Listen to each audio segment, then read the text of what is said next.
পিছনে যে কই বোতল ভাইকে দিলে ভোট, শান্তি পাবে দেশের লোক, আওয়ামী লীগে দিলে ভোট, নৌকো মার্কায় দিলে ভোট, দানের শীষে দিলে ভোট, শান্তি পাবে দেশের লোক, এই কথাটা শিরকি কথা।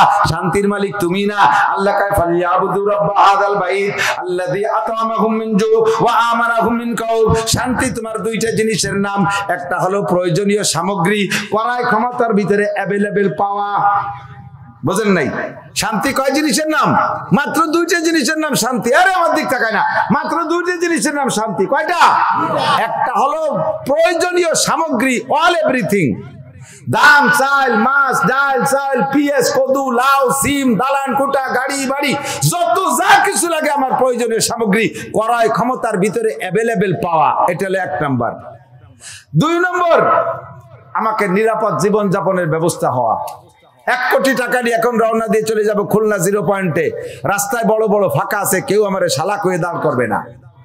সুন্দরী মেয়ে রাতের বেলা হেঁটে চলে যাবে যশোর, রাস্তায় তাকে যত যুবক দেখুক কেউ তারে কিক মারবে না, কুক মারবে না। ঘরের ভিতরে 10 কোটি টাকা রেখে দরজা খুলে শুয়ে থাকবেন, ঘরের ভিতরে চোর ডাকাত ঢুকবে না, আপনি আরামে ঘুমাবেন, কোনো মিথ্যা মালি মামলা বা কোনো প্রকার মালি মামলা, সন্ত্রাস ত্রাসের ভয় থাকবে না। এর নাম হলো নিরাপদ জীবন যাপন। এই দুইটা জিনিসের মধ্যে সমস্ত শান্তি লুকায়িত। কথা কোন ঠিক কি ঠিক না? আল্লাহ কয় এই দুইটা শান্তি হাসিনের হাতেও নাই, খালেদার হাতেও নাই, ইরশাদের হাতেও নাই, দুনিয়ার কোনো মানুষের হাতে নাই, কোনো নেতার হাতে নাই। ফালিয়াবুদু রাব্ব হাযাল বাইত, এই ঘরের রবের ইবাদত করো আল্লাযী আত'আমাহুম মিন জু, যে আল্লাহ তাআলা সমস্ত ক্ষুধা দূর করে দেয়, ওয়া আমানাহুম মিন খাউফ, সকল প্রকার নিরাপত্তা সে আল্লাহ তাআলা দান করে। সেই আল্লাহ একমাত্র কে? আল্লাহ। শান্তি দুই জিনিস পাইতে হলে ওই ঘরের রবের ইবাদত করো, তিনি শান্তি দেবে। আমরা স্লোগান দেই, বোতল ভাইকে দিলে ভোট, শান্তি পাবে দেশের লোক। কত বোতল ভাইরে ভোট দিলাম, শান্তি তো দূরের কথা, আমাকে শান্তি যাক, যেখানে যায় যাক, সে বোতল ভাই নিজেই তো অশান্তিতে কোন জায়গায় রয়েছে তার খবর নেই। কথা কন না কেন? যে যারে ভোট দিলাম তার নিজের যদি এত অশান্তি, সে আমাকে কি কি কি কি কসু শান্তি দেবে? কাজেই দিয়ে দেখছি সব জায়গা ভোট শান্তির লোভে, আর আমরা সেই অশান্তির কারখানায় ভোট দিতে রাজি না। কথা কন না কেন? একটাবার আল্লাহকে ভোট দেন, মার্কা হবে 2টা। কয়টা? একটা প্রেসিডেন্ট মার্কা, একটা প্রধানমন্ত্রী মার্কা। প্রেসিডেন্ট আমার আল্লাহ, প্রধানমন্ত্রী আমার নবী মুহাম্মদ রাসূলুল্লাহ। ঠিক ঠিক না? মার্কা হবে 2টা, কোরআন আর হাদিস। শুধু বলবেন না আল কোরআনের আলো ঘরে ঘরে জ্বালো, এইটা বললে আপনি আবার কাফের হয়ে যাবেন, কারণ আপনি হাদিসকে মূল্যায়ন করেন নাই। আল্লাহকে যেমন মানতে হবে, নবীকে এরকম মানতে হবে, কোরআনকে যেমন মানতে হবে, হাদিসকে এরকম মানতে হবে। শুধু কোরআন দিয়ে সংসদ গঠন করা আদৌ সম্ভব না। আপনারা তো পাবলিক জানেন না, আমরা মৌলবীরা যা কই দেই তাই কই নাস্তি তালে থাকেন। শুধু কোরআন শরীফ দিয়ে সংসদ গঠন করা সম্ভব না, দেশ চালানো সম্ভব না। হাদিস ছাড়া শুধু কোরআন দিয়ে পরিপূর্ণ শরীয়ত গড়বে না। এই জন্য স্লোগান হবে, কোরআন হাদিস যেখানে, আমরা আসি সেখানে, আল্লাহ রাসূল যেখানে। বলবেন না? আপনি আমলি গালারা নিয়ে আসেন, আমলি গালারা সংবিধান বানান, কোরআন আর হাদিস দিয়ে সব ভোট আপনাকে দেব। বিএনপি আলারা কোরআন হাদিস দিয়ে সংবিধান বানান, ভোট সব আপনাকে দেব। জাতীয় পার্টি আলারা কোরআন হাদিস দিয়ে সংবিধান বানান, সব ভোট আপনাকে দেব। আমি কোনো দল বলি নেই। কতক্ষণ? কোরআন হাদিস যেখানে, আল্লাহ রাসূল যেখানে, আল্লাহ রাসূল নাই যেখানে, কোরআন হাদিস নাই যেখানে, মিথ্যে কথা কয়। এই কথা প্রমাণ হবে যদি সামনে আল্লাহ রুজিতি নির্বাচন রাখে, সেই সময়। কতক্ষণ? সরমনের হুজুরের এত ভোট, এত ভোট, এত মুরিদ, অথচ এমপি হওয়ার জন্য ভোট খুঁজে পায় না। উনার কাছে মুরিদ হয়ে ভোট দেয় অন্য দলে, হাজার হাজার আমি চিনি। তো মাঠে ভোট দিয়ে গেলেন আল্লাহ রাসূল রে, আবার বুথখানায় যাই আপনার যাতে দেওয়ার দরকার তাইতে দিলেন। এই মুনাফিকি করলে আপনি দুনিয়ায় কোনোদিনও শান্তি খুঁজে পাবে? ঠিক কি ঠিক না? শান্তি যদি পাইতে চাও 2টা মার্কায় ভোট দাও, 2টা মার্কায় দিলে ভোট শান্তি পাবে দেশের লোক। 1 নম্বরে কোরআন, 2 নম্বরে হাদিস। সংবিধান হবে 2টা, কি বলা হয়? মূলনীতি হবে 2টা, ঈমান আর তাকওয়া। বিশ্বাস হয় যারা এই 2 মার্কায় ভোট দিয়েছে, যারা এই 2টা মূলনীতিকে ধারণ করেছে, ঈমান আর তাকওয়া, বাবা জগতে এখনো তাদের একটা দল আছে, আফগানিস্তানে চলে যান, আফগানিস্তানে চলে যান, 100% কোরআনী সংবিধান হাদিসের সংবিধান বাস্তবায়ন হচ্ছে। আসমান থেকে রহমত, জমিন থেকে বরকত উগরাই দিছে, হাজার হাজার খনিজ সম্পদ তারা পেয়ে যাচ্ছে। আসমানি রহমত, প্রত্যেকটা ফসল আগের চাইতে 100 গুণ বেশি ফলতেছে, সার ওষুধ কীটনাশক কিছুই লাগতেছে না।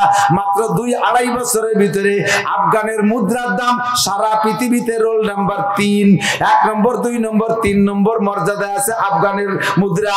আল্লাহ যদি 10টা বছর তাদেরকে এভাবে রাখে, তাহলে 1 নম্বর রোল নাম্বার 1 হবে আফগানের মুদ্রার দাম।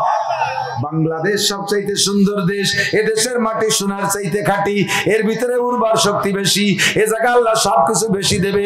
আল্লাহ চাইতেছে কোরআন আর হাদিস, ঈমান আর তাকওয়া। কথা বলেন ঠিক ঠিক না? যদি শান্তি পাইতে চাও ওখানে হাত দাও দোস্ত। এই জন্য শিরিক সিফাত আমি করব না।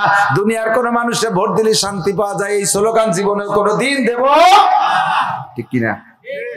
শিরিক সিফাত আরেকটা তাকান, আমাদের এই আপনাদের এই খুলনার এলাকা থেকেও যায়। আমি মাগুরা পানি ভবন, পানি উন্নয়ন বোর্ড মসজিদ মাদ্রাসার মাহফিলে বসে রয়েছি মসজিদে, এর ভিতরে দেখি এই পাশে 2001 খান গাড়ি গেছে এই খুলনা বিভাগের থেকে, 2001 খান গাড়ি গেছে এই দিক দিয়ে।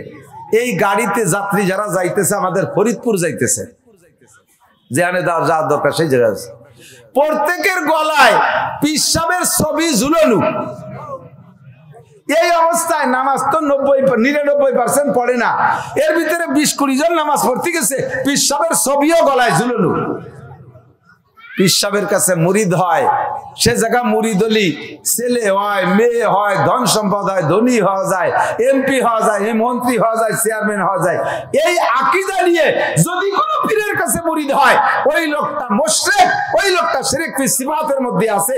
আল্লাহর গুণ পীরের মধ্যে মনে করে, পীরের দরবারে মান্নত করলে ছেলে হয়, পীরের দরবারে মান্নত করলে সম্পদে বরকত হয়, সম্পদ বেশি পাওয়া যায়। এই আকীদা রাখা শিরক সিফাত।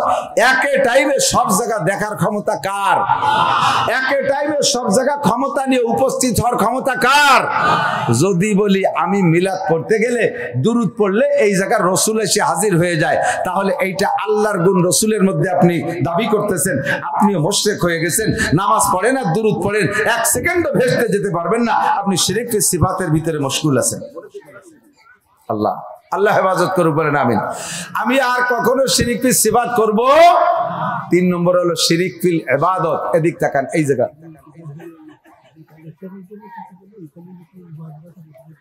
কত হয়ে গেছে, 1 মাঠে 2 সাজ দিলে মাটি নষ্ট হয়ে যায়। কালেকশন, অত কালেকশন একজন দিয়ে করাইতে, কালেকশন সবাই বানায়। আমি কালেকশন পারি না, ফরম হলে দিছি, ওইগুলো আমার কারণে দিলে নওয়াজ নষ্ট হয়ে যায়। না আসে যাকে তকদিরি নেই তারা দেই নেই। মাদ্রাসা করবেন আপনারা, 1 টাকাও কেউ দেবেন না, বসে নওয়াজ হবে, ঠিক আছে? টাকা না দেওয়ার কথাই কয়, ঠিক আছে, টাকা না দিলে মাদ্রাসা চলবে কি? সরকার দেয় নাই, দেবেও না কোনোদিন, আপনাকেই দিতে হবে। এদিক টাকা ওয়াজ হয়ে যাক।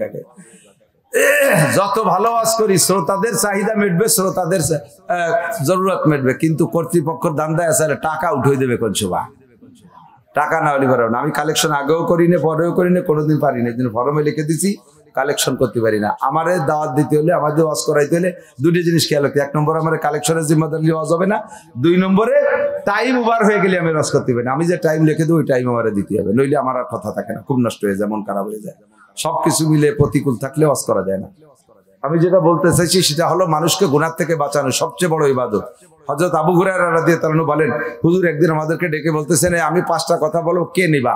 আবু হুরায়রা বলেন, আমি দাঁড়িয়ে গেলাম। ফাখাযা বিয়াদি, হুজুর আমার হাত ধরলেন, হাত ধরে হাতের মধ্যে 5টা গুনলেন, ফাআদাকুন্না ফিহা, 5টা গুনলেন, গুনে 1 নম্বরটা বললেন, ইত্তাকিল মাহারিমা তাকুন আবাদান নাস। তুমি যদি সবচেয়ে বড় আবেদ হতে চাও, সবচেয়ে বড় আবেদ হতে চাও, তাহলে হুজুর বলেন নাই যে তুমি ডেইলি 1 খতম কোরআন শরীফ পড়ো, সারা রাত জেগে ইবাদত করো, মাসে 2-5টা উমরা করো, তুমি লক্ষ লক্ষ টাকা দান করো, তুমি সারা বছর তবলিগে থাকো, তুমি প্রত্যেক বছর কোন পীরের দরবারে যাও। নবী পাক এমন কোনো পরামর্শ দেন নাই, অবিরাম জিকির করো, তোমার দান সম্পত্তি সব আল্লাহর রাস্তায় দান করে দাও, সারা বছর ময়দানে জিহাদ করো, তাহলে তুমি সবচেয়ে বড় আবেদ হবা। হুজুর এ কথা বলেন নাই, হুজুর বলেছেন ওই কথাটাই, ইত্তাকিল মাহারিম। যত হারাম আছে সমস্ত হারামের নাম কবিরা গুনাহ, সমস্ত হারাম ছেড়ে দাও, তাকুন আবাদান নাস, তাহলে তুমি হবা সবচেয়ে বড় আবেদ। সমস্ত হারাম ছেড়ে দাও, তাহলে তুমি হবে সবচেয়ে বড় আবেদ। এই জন্য আমি সবচেয়ে বড় আবেদ হইতে হলে হারাম ছাড়তে হবে। 1 নম্বরে হারামের ভিতরে শিরিক, 2 নম্বরে হারামের মধ্যে কুফর। শিরিকের ভিতরে 3 নম্বরটা একটু বলে নেই, শিরিক ফিল ইবাদত। শিরিক ফিল ইবাদত কাকে বলে? ইবাদত করতে গিয়ে আল্লাহ ছাড়া মানুষের কাছে প্রশংসার লোভ করা। খেয়াল করেন নাই? আমি যে ওয়াজ করতেছি এই ওয়াজটা কিন্তু ইবাদত। যত মাসালা বলবো প্রত্যেক মাসালায় আমি মোটা নেকি পাবো, প্রত্যেকটা বয়ানে আমি মোটা নেকি পাবো। বয়ান একটা ইবাদত, আপনারা শুনতেছেন, আপনারাও ইবাদতে নেকি পাচ্ছেন। এখন আমি এই ইবাদতের পিছনে যদি মানুষের কাছে প্রশংসার লোভ করি, আমি মনে মনে ভাবি দেখি আজকের বয়ানে প্রতিক্রিয়া কি আসে। এদিকে ওদিক থেকে চতুর্দিক দিয়ে বলে আজকে ফাটাফাটি ওয়াজ হয়েছে, একেবারে যা বলার দরকার তাই বলছে, দারুণ ওয়াজ হয়েছে। এই শুনে বক্তা খুশিতে হুলতি তালে তাই। এই যে খুশি হওয়া, আমার